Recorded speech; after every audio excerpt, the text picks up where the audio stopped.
43ஆம் சங்கீதம். தேவனே, நீர் என் நியாயத்தை விசாரித்து பக்தியில்லாத ஜாதியாரோடு எனக்காக வழக்காடி சூதும் அநியாயமுமான மனுஷனுக்கு என்னை தப்புவியும். என் அரணாகிய தேவன் நீர், ஏன் என்னை தள்ளிவிடுகிறீர்? சத்ருவினால் ஒடுக்கப்பட்டு நான் ஏன் துக்கத்துடனே திரிய வேண்டும்? உமது வெளிச்சத்தையும் உமது சத்தியத்தையும் அனுப்பி அருளும்.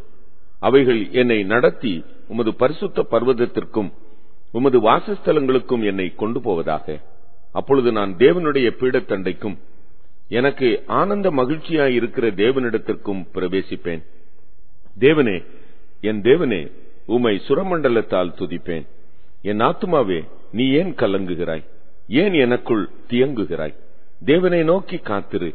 என் முகத்திற்கு ரட்சிப்பும் என் தேவனுமாய் இருக்கிறவரை நான் இன்னும் துதிப்பேன்.